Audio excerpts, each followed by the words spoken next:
प्यारे दोस्तों नमस्कार। आज मैं आप लोगों के लिए 10th क्लास की इंग्लिश बुक फर्स्ट फ्लाइट की एक पोएम लेकर आया हूँ जिसका टाइटल है द ट्रीज। इसको लिखा हुआ है एड्रिन रिच ने। तो आइए एक्सप्लेनेशन देखते हैं द ट्रीज की। Can there be a forest without trees?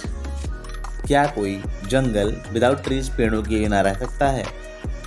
Where are the trees in this poem? Where are the trees? कहाँ पर हैं the trees पेड़ in this poem? इस कविता में पेड़ कहाँ पर हैं?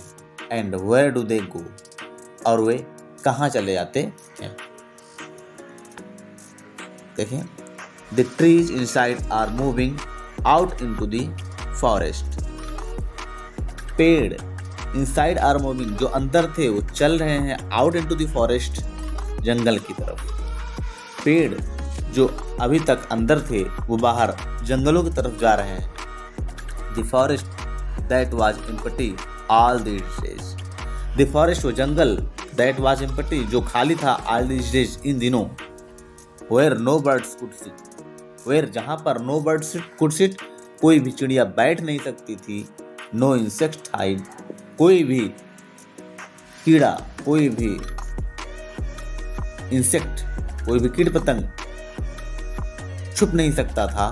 No sun bury its feet in shadow, no sun bury, कोई भी सूरज की किरण इट्स फीट इन शैडो, उस अंधेरे में अपना कदम नहीं रख सकती थी।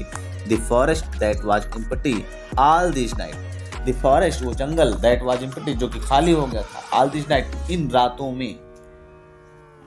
will be full of trees by morning, will be full भर जाएगा by of trees पेड़ों के द्वारा by morning सुबह तक, वो सुबह तक पेड़ों से भर जाएगा।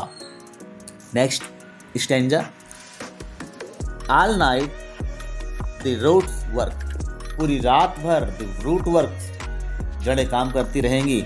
to disengage themselves from the cracks, to disengage अपने आप को स्वतंत्र करने के लिए themselves अपने आप को फ्रॉम क्रैक्स उन दरारों से, इन द बरामदा फ्लोर जो हमारे आंगन के फ्लोर के पास दरारें पड़ गई हैं। पूरी रात भर पेड़ों की जड़ें हमारे पास जो बरामदा है उनकी दरारों से अपने आप को स्वतंत्र करने के लिए मेहनत करती रहेंगी, काम करती रहेंगी। The leaves strain towards the glass, the leaves जो पत्तियां हैं स्ट्रेन टुवर्ड्स द ग्लास शीशों की तरफ मुड़ जा रही हैं। Small twigs stiff with erection, small twigs जो छोटी छोटी लताएं हैं स्टिफ विद इरेक्शन अधिक काम करने के कारण तन गई हैं। Long compared box surfing under the roof, long compared box जो लंबी लंबी शाखाएं हैं, लताएं हैं। स्टिफिंग अंडर द रूफ वो छत के नीचे उथल पुथल कर रही हैं। जो लंबी लंबी लताएं हैं वे छत के नीचे, सफलिंग मीन्स होता है उथल पुथल करना, वो छत के नीचे उथल पुथल कर रही हैं। लाइक न्यूली डिस्चार्ज पेशेंट, ऐसा लगता है जैसे कि कोई नया मरीज डिस्चार्ज हुआ हो, हॉस्पिटल से उसको छुट्टी मिली हो।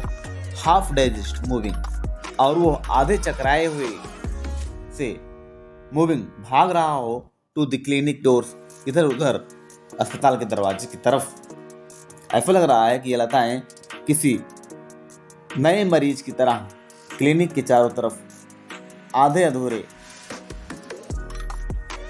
होश हवास में भाग रही हैं। I sit inside doors open to the verandah, I fit में बैठती हूँ, डोर ओपन दरवाजे को खोल करके टू द बरामदा अपने आंगन की तरफ। राइटिंग लॉन्ग लेटर्स, लिखती हूँ लॉन्ग लेटर्स लंबे लंबे पत्र, और मैं लंबे लंबे पत्र लिख रही हूँ। इन विच आई स्केयरली मेंशन टू द डिपार्चर, इन विच जिसमें आई स्केयरली मेंशन मैंने स्पष्ट रूप से उनके जाने की बात की हुई है। ऑफ द फॉरेस्ट जंगलों को, फ्रॉम द हाउस अपने घरों से बाहर। द नाइट इज फ्रेश, रात ताजी है। The whole moon shines in the sky still open, और पूरा चंद्रमा चमकता है जबकि आकाश पूरा खुला हुआ है। काफ है। The smell of the leaves and lichen. The smell means होता है खुशबू, गंध। द लीव्स एंड लाइकेन, जो लाइकेंस हैं, जो शैवाल हैं, और पत्तियों और शैवालों की खुशबू आ रही है। Still reaches like voice into the rooms, और वो still reaches like voice into the rooms, और वो अभी भी उनकी आवाजें रूम तक सुनाई पड़ रही हैं, कमरों तक सुनाई पड़ रही हैं। Last stanza.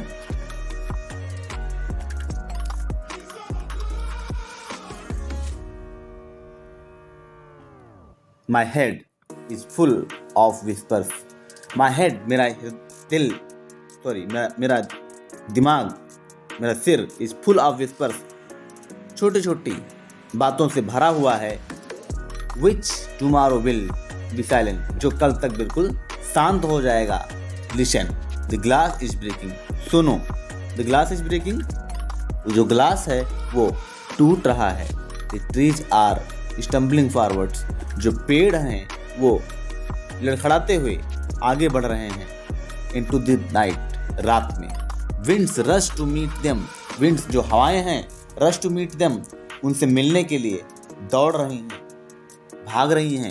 The moon is broken like a mirror, जो चंद्रमा है is broken, टूट गया है like a mirror, शीशे की तरह। ये चांद शीशे की तरह टूट गया है। Its pieces flash now in the crown, इसके जो टुकड़े हैं वो चमक रहे हैं बिल्कुल ताज की तरह। ऑफ द टॉलेस्ट ओक, लंबे ओक के पेड़ के ऊपर। चंद्रमा शीशे के टुकड़े की तरह टूट गया है, और वो ओक के पेड़ के ऊपर, लंबे ओक के पेड़ के ऊपर एक चांद की ताज की तरह दिखाई पड़ रहा है। एड्रियन रिच ने लिखा हुआ था। आज की पोएम यहीं पर समाप्त होती है।